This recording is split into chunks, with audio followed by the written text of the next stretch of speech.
Hey, everybody. Good morning, good afternoon, good evening, wherever you are. Welcome to Supply Chain Now. Scott Luton and Karin Bursa with you here on The Buzz. Karin, how you doing? I'm doing great. Good day, everybody. It's great to be here with you, Scott. It is wonderful. Enjoyed the pre-show conversation, which always, to your point, it's either we're talking sports or food or perhaps the latest great movie or series we're watching, but always something, right? It's always something. And you always manage to get a little food in there. And for me, I'm in the Eastern time zone. So it's just like lunchtime. I think there's a body clock working in there somewhere. Agreed. So, but we got a chock full supply chain buzz right here where Karin and I are going to be sharing some of the leading stories across global business. So buckle up and get ready because, of course, as always, we want to hear from all of our listeners as well. So, Karin, we're going to say hello to a few folks in a minute.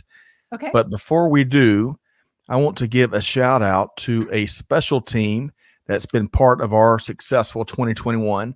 So today's show is produced in partnership with Azul Arc, who built our stunning new website, supplychainnow.com. Now, Karin, as you know, they're a leader in user experience design and development of websites, but also custom software applications within the supply chain industry. So big thanks to Zahir and the top-notch team over at Azul Arc, and you can learn more at azularc.com. Karin, your thoughts?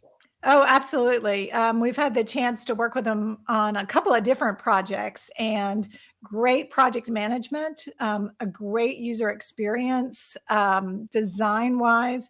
So I think the fact that they not only develop websites like corporate websites or our supplychainnow.com website, but that they actually develop software that gets used day in and day out for a multitude of different types of businesses. That design team's really got a sharp eye and some really good recommendations on navigation and feedback. So Agreed. Great to work with. Agreed. And of course, my favorite functionality that they brought to us via our website is the search function.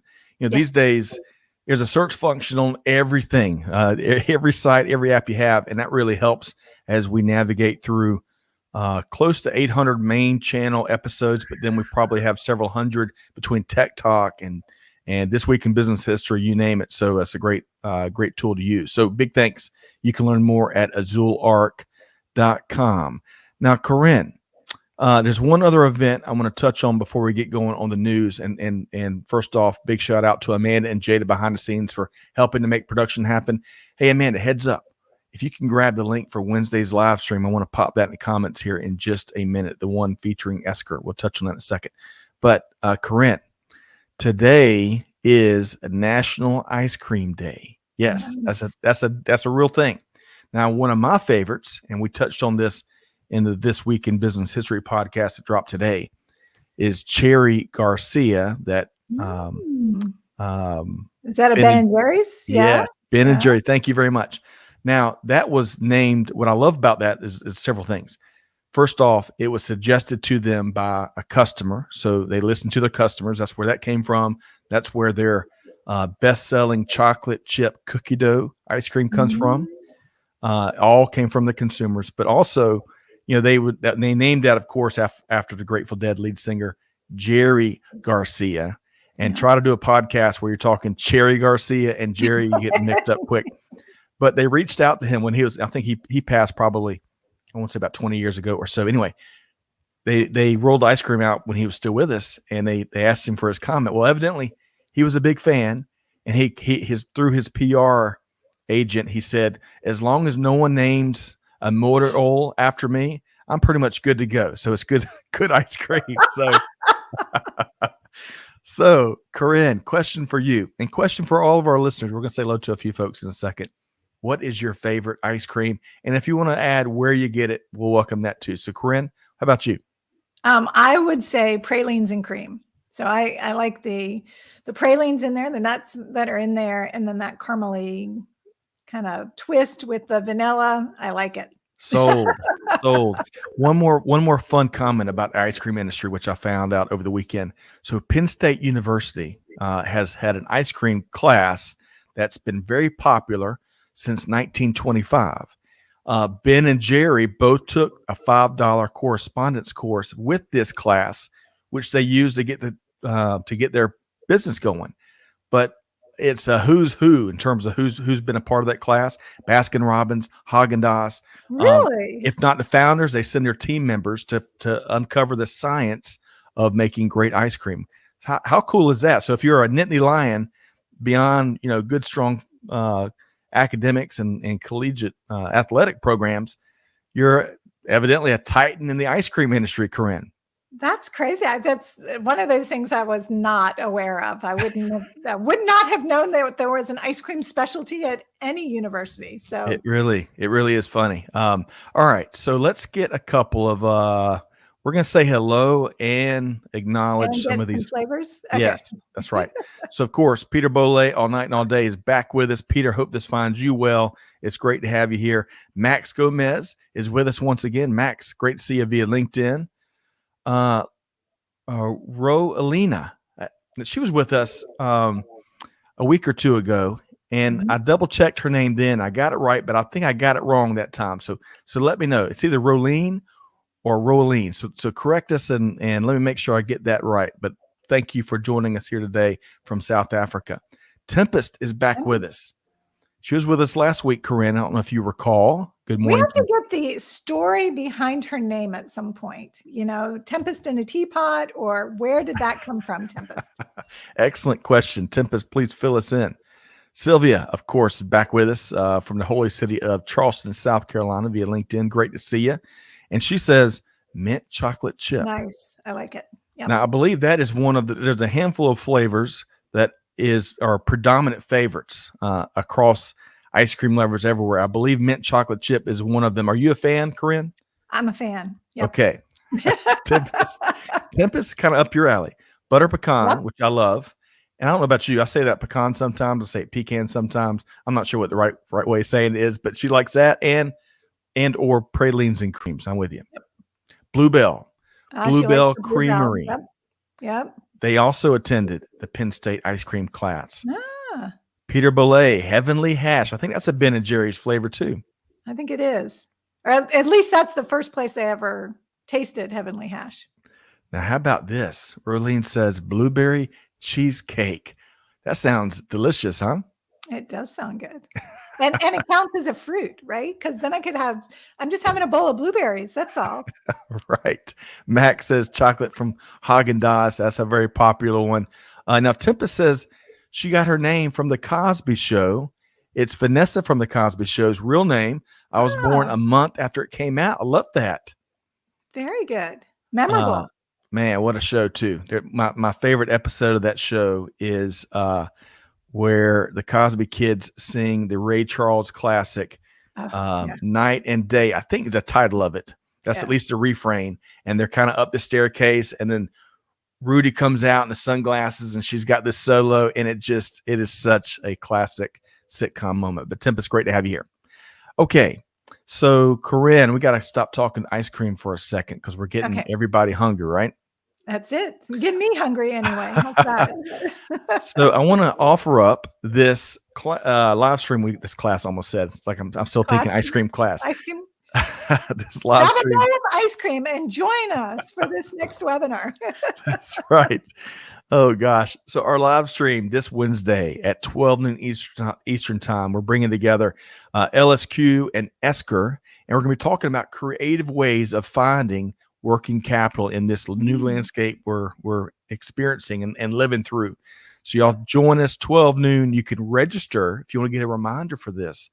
You can find, I think, Amanda's already beat me to it. She dropped a link to the LinkedIn show in the comments. You can go there. You can register it. That way you get a reminder. And of course, we would welcome your comments as we work through the live stream. Allison Krejci Giddens will be joining me as a co-host on Wednesday. Karin, have you met Allison yet? I have not met Allison, but I have heard great things. So I'm glad she's able to join on that. Scott, I don't think that our community, our Supply Chain Now community, knows how much we count on them to be engaged in these live streams, right? And bring their point of view. It really brings a lot of energy to the table. And as folks who do this on a regular basis, it's a lot of fun. It makes it so much more interesting for us. And I think it makes it more interesting for the audience as well. Such a great point. I mean, that's the best part of the live stream, quite frankly, not taking Yeah. anything away from our guests, but the folks that show up in the comments, and whether they're informative, been there, done that comments, or the sense of humor that so many folks bring to the table. So that's a great call out. Okay. Speaking of which, I want to grab just a couple more comments and we're going to dive into our first story. Simon is back with us. Simon, hope this finds you well. He says he doesn't have a sweet tooth.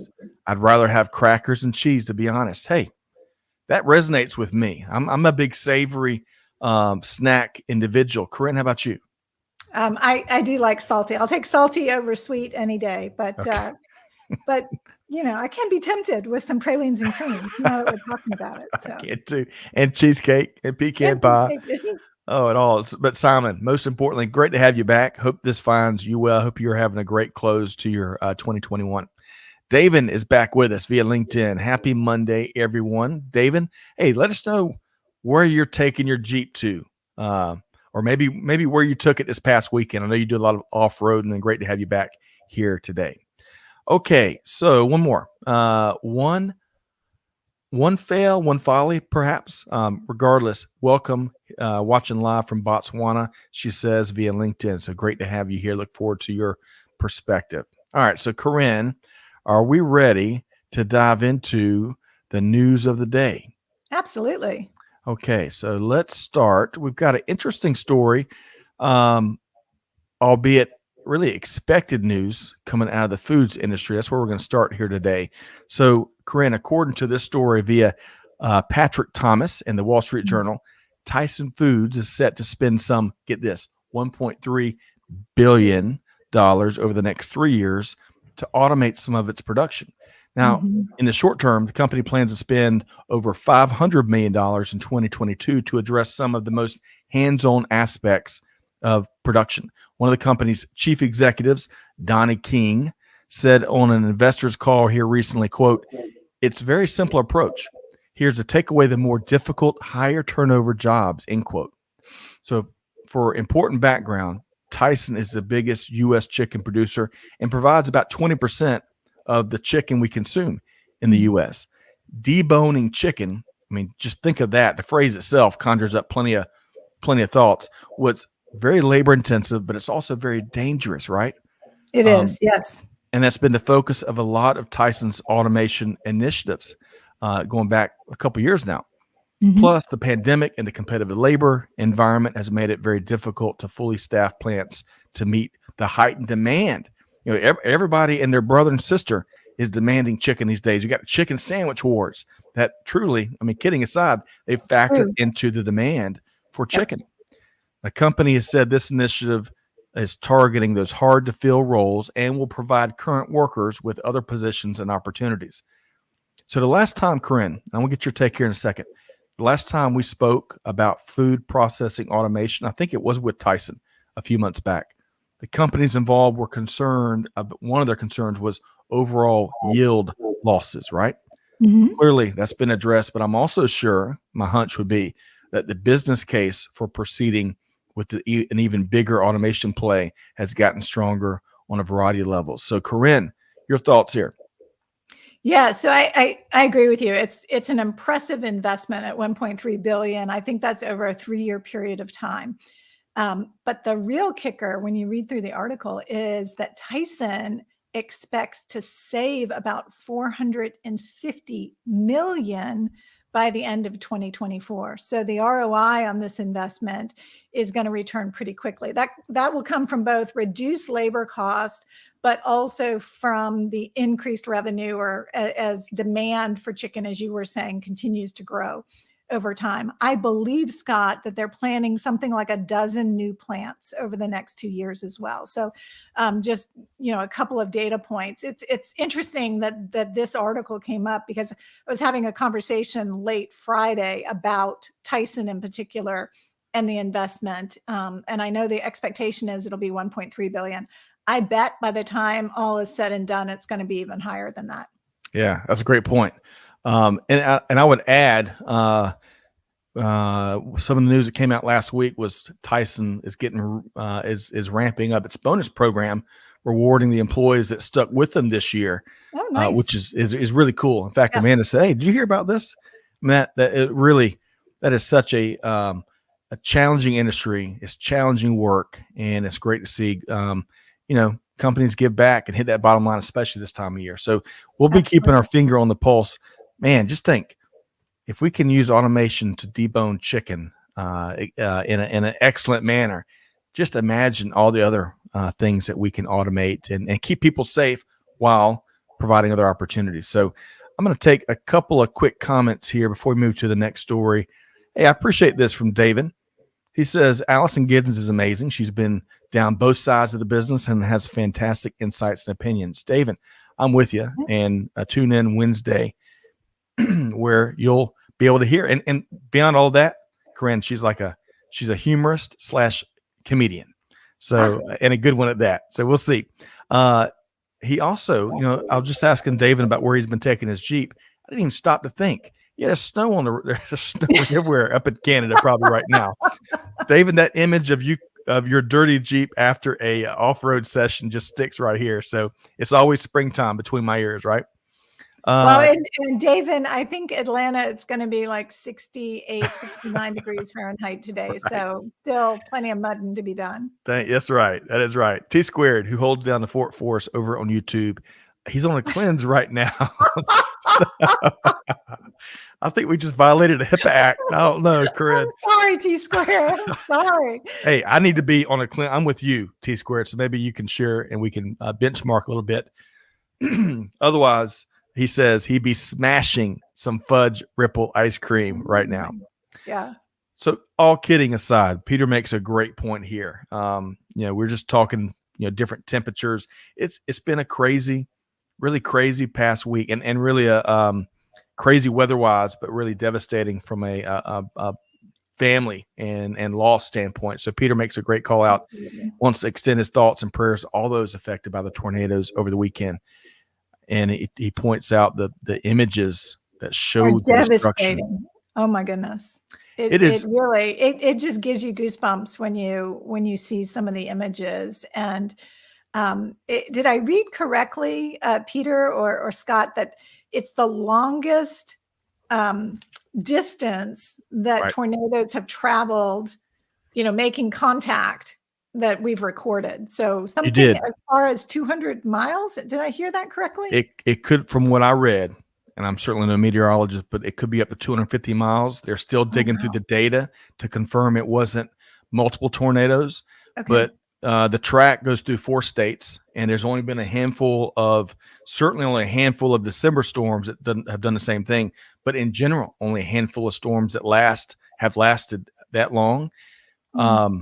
In terms of the modern data science, it goes into meteorology, different scales and measurements. So, but the images, as you and Peter both speak to, it really, you had to sit down to digest it. Yeah. So we shall 6 states, Peter says. So instead of 4 states, they went through 6 states. That is just horrible news. So, definitely a lot more to come out of it as they confirm, and hope the numbers don't get any worse. But thoughts and prayers are with all the families and co-workers and all these towns that are experiencing so much loss. So I appreciate you mentioning that, Peter. Okay, on a much, much lighter note, I want to hello, Marlo, greeting from Dallas, Texas via LinkedIn. Great to see you here. So I want to move from the Tyson Foods automation story, which I think is really intriguing, to a story about how Amazon has emerged kind of as a trendsetter when it comes to workforce compensation. Crazy times we're living in. So now this shouldn't really, like the last story, this shouldn't really surprise anyone. And I'm not really crazy about anytime you're talking about workers, how you use the phrase low skilled. I think that's poor practice. Anyway, that aside, Amazon, which is the nation's second largest private employer, is heavily influencing the labor market on a variety of levels. So this article via Wall Street Journal talks about really a wide variety of markets, but one in particular it points out is Cincinnati, right? Home of Skyline Chili, home of the Reds, home of, the Reds and the Bengals, right? I don't think they've got an NBA team. last check. But anyway, Amazon's advertising here in Cincinnati is on buses, billboards, even ads on iPhone games. One employer in the area, as the article points out, they've done everything they can, raising wages and implementing bonuses, amongst other things, to better compete with Amazon's voracious appetite for talent. Other employers in other markets are looking to provide more flexibility, lighter workloads, Karin, and other perks to better compete for that talent. Yep. And, while Cincinnati could be a more unique of a market when it comes to the Amazon effect, so to speak, because of that big air hub that Amazon put in to the airport a couple years back. But you see it in Los Angeles, you see it in the Austin, Texas area. We certainly see it in the Atlanta area. It is, that Amazon effect, which has been cliche for years now, man, is really coming to bear in the labor market. And we all see the commercials too. It's fascinating. Karin, what are some of your thoughts here? Yeah, so I think labor is going to be a continuing theme, Scott, in the months and months ahead. Still, we're seeing the impact of constraints in the labor market just about everywhere. But this Amazon effect, certainly, as an employer of choice, if you will, they've got the scale to offer employees some things that smaller businesses are hampered in delivering. So they've done some bonuses and other things. One of the things that was interesting in the article is that they talked about Amazon actually setting up some mock fulfillment centers in high schools, right? So that they can actually train or start training some students that might be candidates to come to work for Amazon, which I think is brilliant. I think it's a brilliant strategy. I think it could actually raise the bar on the skill sets of employees that are entering the marketplace, just like doing training for Apex, like you did so many years ago, right? Just introducing students to those concepts. But think about the technology that's used in an Amazon distribution center on everything from barcode scanners to the routing and technology and the pick technology. So the article may have called them low-skill workers, but honestly, I think it's an opportunity for us to change how we think about employees that are working in those distribution centers, even with the automation and with robots. There's some pretty interesting things they can get exposed to coming out of high school with some knowledge base in that area. Yes, I agree. And on Amazon's behalf, it's brilliant, and I love I love anytime you're engaging the next generation, because even if they don't go into supply chain, you're still opening doors and lines of thinking, areas of thinking, which may create other eureka moments. But to be devil's advocate for a second, what I'm hoping that especially schools, right? I'm hoping that they allow, they don't get stars in their eyes because they're working and collaborating with Amazon, and they also give the same opportunity to other industries and companies that may not have the same wherewithal, right? So that we keep a nice balanced approach to what students and potential practitioners are exposed to. But I think, as you and I have gone into schools and presented Supply Chain 101, which was kind of more of a general approach. We touched on chocolate supply chain, automotive supply chain, just really to plant those seeds. And it's amazing. I think you and I had similar takeaways, just how smart and advanced and how exposed, meaning in a good way, that these kids are these days. Very savvy, right? Yeah. And, I spent probably about 12 years as a junior achievement coach as well. So that goes kind of elementary school and into middle school, depending upon if middle school includes sixth grade. And even that you can put a supply chain spin on, because there are a lot of business lemonade stand ideas, raw material, and movement to market. So I do think if we can help the students tie these things together, that it just changes the way they think. And I'm encouraged by the talent pool of students who are in elementary, middle school, and high school. I'm hoping that COVID, hasn't had a negative impact for, the last 2 years. So that's something that we'll have to just keep an eye out for and look at opportunities to close those gaps if needed. Excellent point. So going back, y'all check out this article. It is a deep dive in some of the impact Amazon's having on the labor market. All right. Now, the flip side on that, Scott, before you get to the next story, is, last week we got the inflation numbers, and inflation is like at a 40-year high for the US, right? So it's at 6.8% nationally. And that raises the price of everything from chicken, from food to gas to, housing or any other materials that you're looking at. But the US Bureau of Labor Statistics, is saying we're probably going to be at this level until we get through this supply chain crunch, basically. So we just all need to keep that in mind. It's really a ripple effect on higher wages, less talent in the market, or less available resources in the market, and then the many, many constraints that we're all dealing with on a daily basis. So since yes, that is not good news that we're all experiencing right now, and unfortunately there's a little bit more bad news when it comes to ocean carrier reliability, which has been hitting some really rough patches here lately. Shippers, Karin, as you're going to tell us about, they're looking at a wide variety of alternatives, right?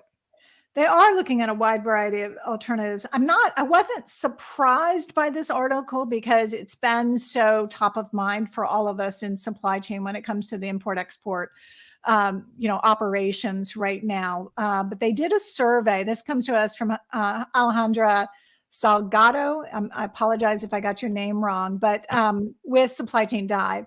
But it's a great piece that just hits some of the recent metrics. So they did a survey of more than 60 carriers that serve 34 trade lanes, and found that reliability performance is at 34.4%. I mean, that's abysmal. That's terrible. But you know what, Scott? It's actually slightly better than what we were seeing in September. So I think it was as low as 33.6% in September. So we've seen a slight move in the right direction. But you can see this chart on what historic performance looks like. So we've got a really deep hole to dig out of. And as we get through these constraints and areas of, the containers, empty container placements, full container placements, all kinds of just equipment that is out of sync right now. And it's going to still take us months and months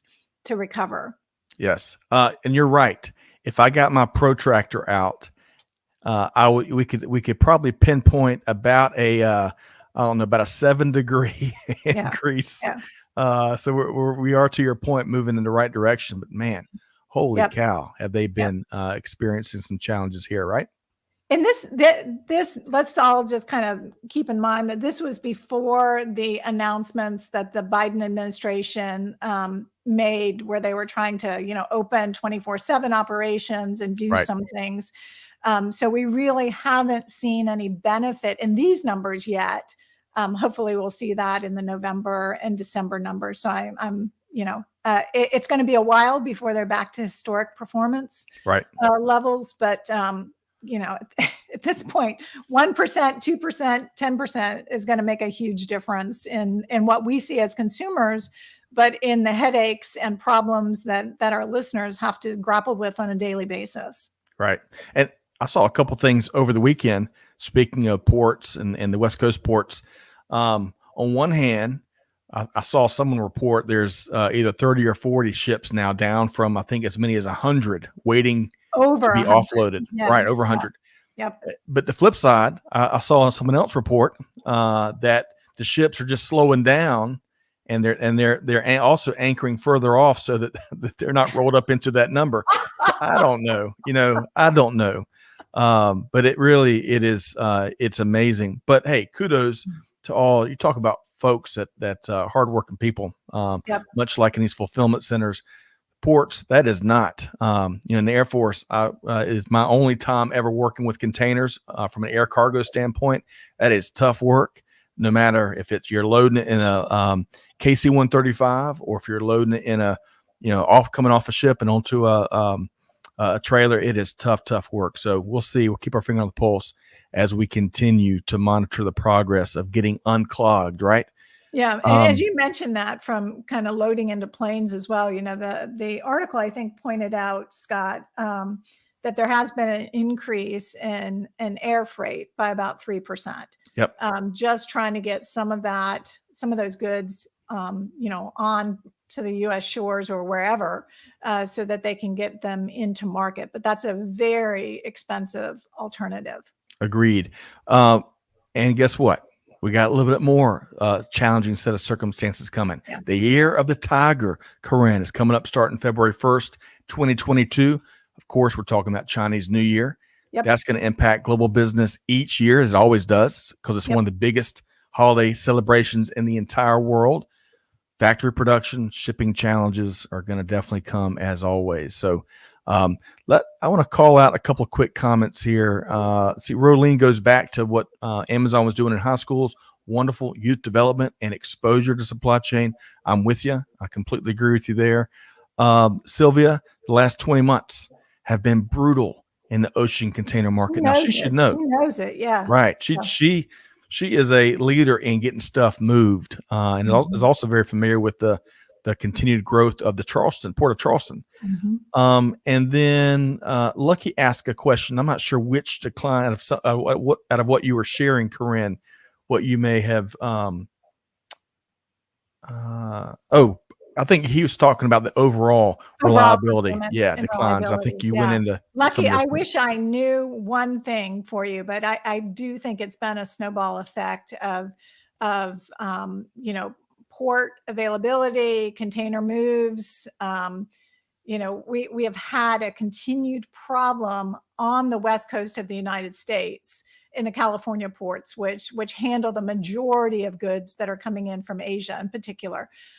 For about 4 months, maybe 5 months. I bet Sylvia knows just off the top of her head. But it's been just getting worse and worse. And we saw just a little improvement there in reliability, right?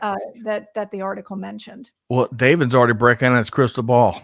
He says, Sylvia, I don't see it changing in the next 20 months either. So that's probably a pretty accurate prediction, David. All right. So y'all check out great work as always at Supply Chain Dive. I want to jump, kind of along those lines. I want to tee up this next story because you're kind of, in your response, Lucky, you're kind of talking about the perfect storm that goes into, the roll up of a variety of factors that goes into, some of these singular things we track. Yep. Well, this was a great article talking about the warehousing crunch in Southern California, right? Yeah, it is. And so Matt Garland did this, wrote this article for, again, Supply Chain Dive. What I like about it is there are 7 charts in there. Like, we have pulled out one chart here for discussion today, but I like the way this article just shows the interconnection between a number of different factors that are related to some of the port challenges that were talked about with regards to ocean reliability. So it's not just that the Port of Los Angeles and Long Beach, have significant backups associated with them. That has a rippling effect that is impacting almost all supply chain operations in California today. So the chart that we pulled out here is from the California Employment Development Department. And if you look at the red bar on this, it is really highlighting the number of open positions for warehouse and distribution center workers. So something like 123,440, I think, open positions, which is substantial. But look at some of these other categories as well. Personal care aides, 108,000 open positions. Retail salespeople, over almost 67,000 open positions. Tractor trailer drivers, almost 41,000. So you can just see in all of these areas of retail, selling goods, as well as our drivers, tractor trailer drivers, that are going to move those across the country. There's just so many challenges in attracting and retaining talent, which goes back to that Amazon story that we were just talking about as well. So lots of things coming together. Labor is certainly kind of front and center across all of these areas. And we're going to need, I don't care how much automation we get, right? I think automation, like the Tyson story, automation is going to be important, but we're still going to need people and buildings and to complement what can be automated in the process. Agreed. So folks, this article that we're speaking to, I'm going to back up and I can share it. I'm going to tell you, the calls I get to talk about supply chain, I'm going to start just pointing them to articles like this, because it really speaks to the balancing act that's required to break through some of the issues we're seeing. Karin, and I want to add a couple thoughts here, but one of my favorite pastors of all time called me on Saturday because he was factoring supply chain into his sermon. Really? And yes, I was so honored. I was over the moon because he's one of me and Amanda's favorite people of all time. And it was good to spend some time. But it really, when I hung up, it was like, man, it's one thing to see supply chain in commercial jingles. It's one thing to hear your kids talking about it. But when our men and women of faith want to include it in their messages to their congregations, that is pretty cool, right? That's amazing. That is amazing. Right. So as I was speaking though, that article really illustrates balancing acts required: high demand for warehouse space, low vacancy and availability. You got current warehouses that are clogged with volume. I think clogged is going to be our word of the hour, perhaps. Adding to dwell time for truckers, which then rolls right over into burnout and turnover in the labor market. You got new warehouse construction pace, which we'll have to check in with Ward Richmond. He's our go-to for supply chain real estate. That slowed down due to a number of different factors. So that adds to the overall issues. Mm-hmm. But to your point, Karin, I love this one quote. Dale Young, who is Vice President of Warehousing Distribution at World Distribution Services, no sponsorship. I'm calling it out because I like it. Dale says, quote, "There's only so many robots you can buy. You're still going to need the people and buildings, and you're going to have to give them a career." End quote. Yep. And that, I mean, again, these stories, although we didn't think it at the time, they're all very interrelated, or there's a common thread through them. And when it comes to construction of new or additional warehouse space, that's not something that can happen overnight.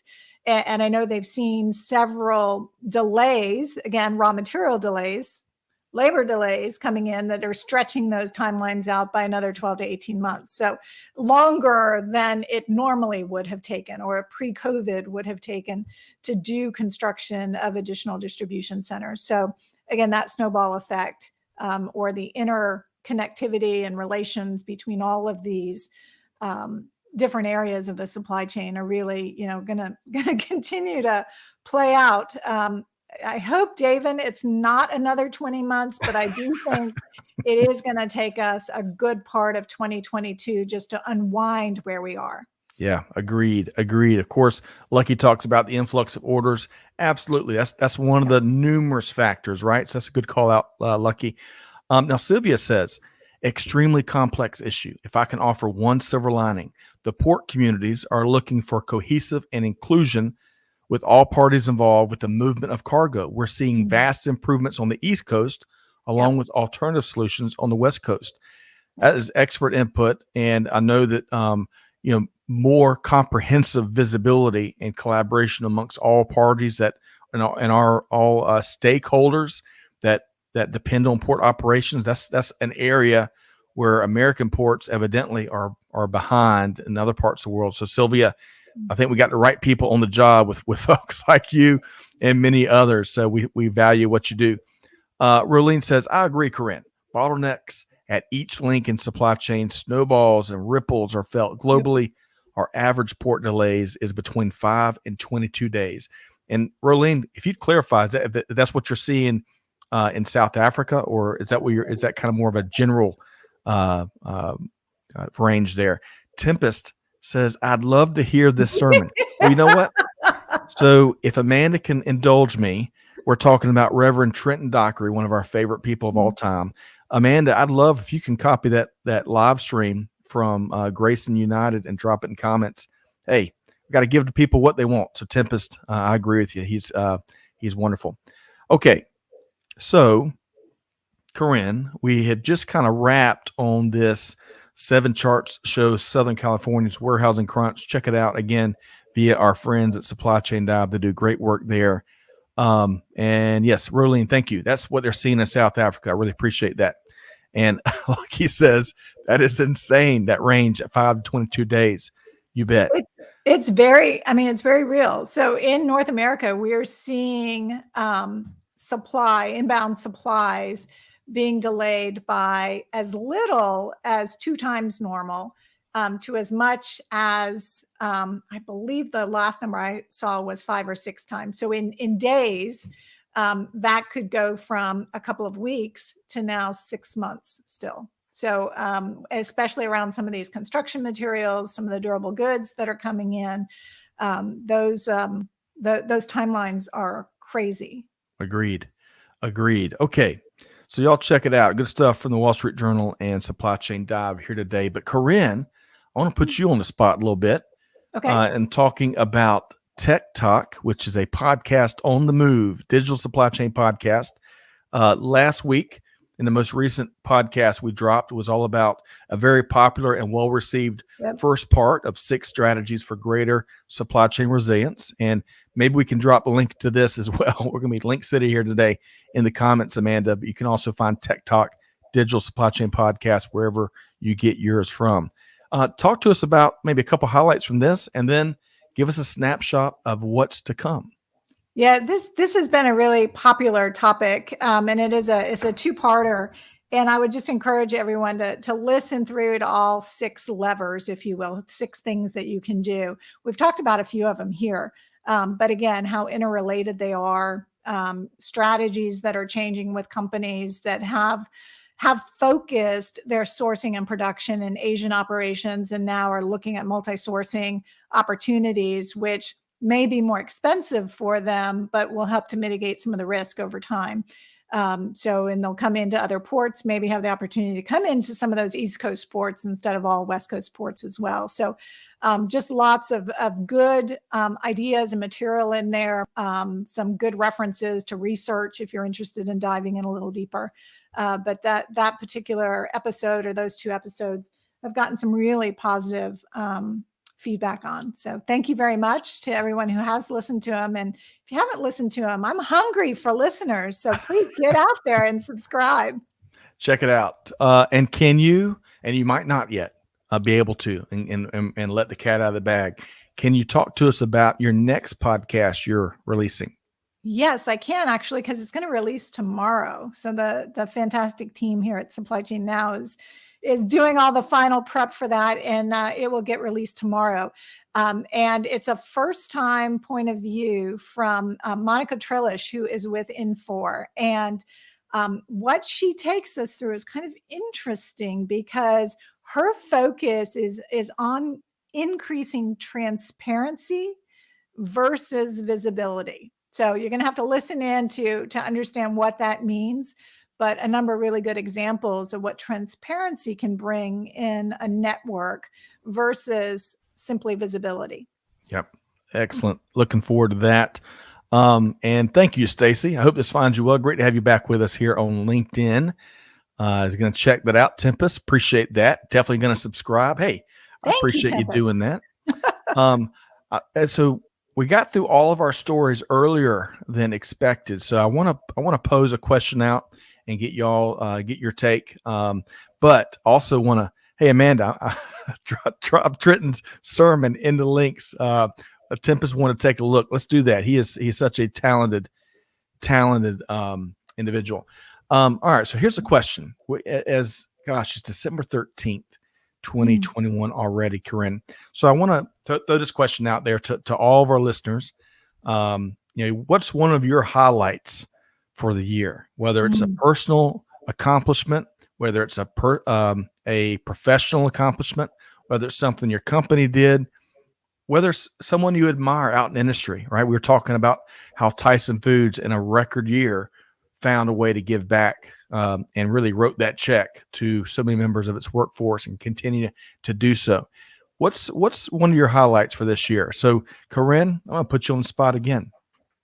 Well, you can put me on the spot whenever you'd like. So what's your yeah, one of the things. So I guess two factors. One, I think employee appreciation is at the highest level it's ever been. So I think as employers look at their talent, they are valuing that talent very differently today than they did 36 months ago. And I think that's a good thing. I think that it brings, it makes the employee feel better, right? And that they're respected and appreciated for the work that they're doing. So I think that that's been really interesting to see. So I like some of the changes that have taken place throughout the industry in different roles in the area of just, retaining employees and doing some of the right things to retain talent in an organization. The other is something that's near and dear to my heart, Scott, and that's all around the digital supply chain and just seeing the benefits that are coming from better supply chain planning, right? In leveraging artificial intelligence or machine learning or analytics to help every employee, every planner in the supply chain be more productive. So whether we're doing things like rationalizing a product portfolio to make sure we get more efficient production, or we are adopting to new demand patterns, takeout versus in-restaurant dining, for example. right? I think that, we're going to continue to see really big advances in the digital planning as the market finds a new normal. I don't think we'll go back to the way people shopped and dined and, in a variety of other activities prior to COVID, but I think we'll be looking for new patterns overall and have to align our supply chains to be truly multi-channel, omni-channel in the way many, many businesses go to market. Excellent point. So many on those two that you shared. I want to share it. Lucky, this is a great call out here. Transparency versus visibility, because those are two very big different things. So Lucky, I appreciate you being with us here today and dropping your knowledge. Transparency versus visibility. That's a whole, I've just started to go to, when I saw that pop in, my mind started to go down that rabbit hole because there's so much there. There's so much there in that, trying to balance that equation. Let's see. Well, listen in. Tech Talk publishes tomorrow. It'll take you through that. That's right. Tech Talk, Digital Supply Chain Podcast. Find it wherever you get your podcast from. AJ, hey, appreciate that. AJ has subscribed to Tech Talk. That is wonderful. Let's see here. I'm going to share Sylvia. Sylvia says employee appreciation should be a daily occurrence. Been doing that for 30 plus years, not just during the time of crisis. Completely agree, Sylvia. It should be part of the culture, part of the pattern, part of what you do day in and day out. We all, I think it's probably fair to say, we probably all don't do enough of it. I know I certainly could do a lot more. You get caught up in the moment of getting production and meeting milestones, all this stuff. Yep. And you forget to thank, especially really meaningfully thank the people that make that happen. So a lot of good stuff there. Thank you, Sylvia. Peter says, mine is meeting all you great folks from Supply Chain Now. Peter, How about that? You are the best. Check it in the mail, Peter. So many new connections made through your platform. Thank you. Made a transition year, became productive and joyful after retiring in May 2020. After, I want to say, I always get this wrong, Peter, but a couple of decades, I'll call it, with Air Canada. We have enjoyed talking with Peter. Several appearances and recorded podcasts, he says, participated in, allowed for me to share my experiences and thoughts. And, well, of course, the Skybox here. Peter, You're a regular contributor, and we have enjoyed your perspective. On that note, we're going to keep Amanda and Jada and the team busy today. Let's find Peter's episode where he and I chatted through some of his experiences, and let's drop that in the comments as well, if we could. Stacy, I should say my highlight has been the progression of digital procurement. Nice. Work is so much easier. Now, Stacy, I'm assuming you're a procurement professional, and I love that perspective. I love when we can make, especially the blocking and tackling, easy so that we can allow our colleagues and team members and professionals to move to more value-added where they're bringing their expertise to bear. So I love that. But on the flip side, Karin, well, I'm not going to bring you into this, but I'll tell you that I have seen firsthand Procurement Purgatory, and it seems like this has been this has been the year. And what I mean by that is, there's been so many new procurement platforms that all these companies, especially larger companies, have brought in place, and it's created, I've seen, not always, but oftentimes, a lot of confusion, a lot of redundant information sharing of private. I mean, there's some security windows of opportunity, I'll call it, that this can create. Now, I'm not taking a broad brush and painting across all those procurement platforms. It's all about what I've seen, at least, how you incorporate it into how you do business. There's some companies that do it really well. There are. And then there's others. And there's some that think they do it really well, and it's not customer focused, right? Right. And I'm sure that's not, what's being shared here with the digital procurement that Stacey had to say, because it really can be life-changing for them, right? They get out of the grind and spreadsheets and green screens and just a host of challenges to get all that valuable information in one place and help make better decisions for their businesses each and every day. So I do think that it makes it digital, right? Digital procurement, digital supply chain planning really does help with job satisfaction as well. So when we go back to that theme, if you will, of recruiting and retaining talent, giving that talent the tools they need to do the job at the caliber that they want to do and make them feel good about it, I think that's a huge opportunity as well. Agreed. And I also, as we're talking about some great examples there, I think knowing when to intervene, and we've seen, especially with some of the world-class, great executing companies, when their procurement leaders intervened because a process wasn't going as it was designed, or when legal counsels understood the nature of a campaign or a nature of the data involved, and they make common sense adjustments. They're still, it just brings to my mind once for the millionth time, humans, right? As much technology and AI and machine learning and platforms this and platform that, humans still make it all happen. So I want to share a couple of things.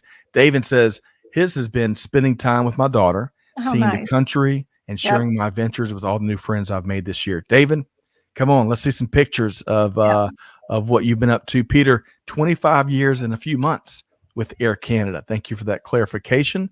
Rolene says, as we're sharing great things this year at the organization level, diversity and employee wellness engagement from our leadership has been phenomenal. Wonderful. And a personal goal was to maintain business service levels at pre-COVID performance levels. We maintained and exceeded our fill rate. How about that, Karin? That is to be celebrated. That is really fantastic. Congratulations to you and your team for achieving that. That's wonderful. Agreed. So thank you for sharing. And Stacey, this is good stuff here too. I think the confusion comes in, going back to procurement, when different people trying to micromanage a procurement department and disregard us in the boardrooms. I should say done right is life-changing. That's an excellent point, Stacey. Excellent point. And I appreciate what you do. I appreciate all the great people that make procurement and sourcing activities happen. Of course, they're integral to how global. They're critical. They're paramount to global supply chain functionality and execution. So I should probably plug Dial P here too. If any of our audience today hasn't listened in to Dial P for procurement, take a listen and you'll get to hear from Kelly Barner and her guests on a regular basis around the procurement process and some of the really interesting innovations that are happening in that area. Excellent point, Karin. Excellent point. And also another little plug is Peter mentioned his new venture. He's doing some strategic consulting and probably a lot of it in that procurement space. So y'all check out Peter Bollet and connect with him on LinkedIn and beyond. Yep. Okay. He'll keep it real. I'll tell you that. So he'll Keep it real.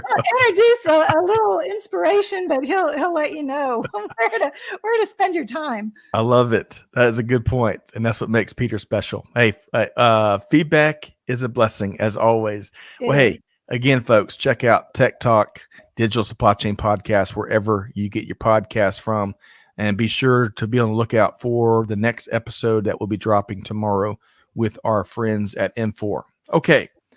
I didn't create a graphic for it, Karin, but before we close, I want to make sure folks know how to connect with you. But here, really quick, I dove into, for This Week in Business History, which you can also find wherever you get your podcast from, I dove into some things that folks probably didn't know about the Kentucky Fried Chicken business model and Ben & Jerry's. But what I didn't know, or maybe I'd forgotten, that Colonel Sanders, which was no military title, it was an honorific title bestowed upon him by the Commonwealth of Kentucky. And there's been a lot of folks, a lot of Kentucky colonels. In fact, that was a former NBA basketball team because there's been so many Kentucky colonels. Anyway, he was so focused and confident in his ability to build a fried chicken enterprise that in his 60s, before he even landed his first franchise, which happened to be in Salt Lake City, Utah, he was traveling the country in his car, sleeping in the back seat because he was living on savings and about $105 in Social Security per month. But he didn't let his age nor the any obstacles get in the way. So, and once he met Pete Harmon, I think is his name, in Salt Lake City, Utah, and they finalized that first franchisee agreement and partnership. The rest is all history. And now some 24,000 locations globally, which wouldn't have happened if Colonel Sanders wanted the comforts of life rather than whatever it took to make his vision happen. So y'all check that out, This Week in Business History. Karin, hopefully you nor I have to sleep in the back seat of our cars at any point in time coming up. But how can folks connect with one and only Karin Bursa? Yeah, I would love it if you would connect with me on LinkedIn. It's a great place. You can also link over to the Tech Talk page in LinkedIn and see some of the recent episodes there, or you can go to the supplychainnow.com website, which they have a full library. I'm bringing a full circle back to the partnership with Azul Arc, who worked with the team at Supply Chain Now to come up with the current design and make it easy for you to find episodes. So, Scott, I think you said there's over 800 episodes to choose from now. We're approaching that in the main channel, I believe. I think 780, 790, we're close. And then, of course, when you factor in, I'm not sure how many episodes we got for Tech Talk. We probably have about 60 with business history, 50 or so with veteran voices. I mean, it really, we're layers on top of that. Okay. Yeah. So it's exciting. And that's why that search tool is so important. Right. Yeah. So, hey, speaking of veteran voices, Tony Brown just wrapped up a 30-year career in the military, supply and logistics, looking to share his experiences in the civilian sector. Tony, you can't just tease that and take off. Tell us what branch, and who knows, maybe we can interview you on Veteran Voices and share some of what you saw over a 3-decade military career. So thank you for sharing. And if you also, one other thing, Tony, if you've got a LinkedIn profile, you may be putting some irons in the fire for what's next on the civilian side. Hey, drop your LinkedIn profile in the comments, and we'll see if we can't help you make some connections. So that's congratulations. I appreciate what you've done and the sacrifices. That's right. We appreciate it. As always, Amanda's keeping on my toes. She's keeping it real. The stats come in. Right. 787 published today with our dear friends at Verison. Great interview with Christine Barnhart, which I know Karin. She joined the Verison team, and they are on the move, let me tell you. And Peter, you're the third star of the show today. A great chat he had with Kelly Barnhart. I love her, the Sourcing Hero podcast. Y'all check out that link too. Okay, Karin, I've got check. One last thing I'm going to ask you, and then we're going to sign off. What's one tradition that the Bursa household really enjoys as we get into holiday season here? The Bursa household enjoys just getting together. And usually there's a sporting event on the TV and there's food involved. For those of you that don't know, I have 2 adult sons. And my husband is right in there with them. So, and even my dog is male. So everything that happens here is kind of like a clubhouse. Love it. And so I look forward to that anytime they're home in town, whatever. So getting excited to see them in the days ahead. I love that. Well, happy holidays, Merry Christmas, Happy New Year to all, including the Bursa family, including Rex, one of our favorite. He's one of the Supply Chain Now mascots. But hey, folks, thank you so much for tuning in here today. Thanks for joining Karin Bursa and Karin Bursa and I on the Supply Chain Buzz. We love getting the comments and experiences and POV y'all drop in the skyboxes.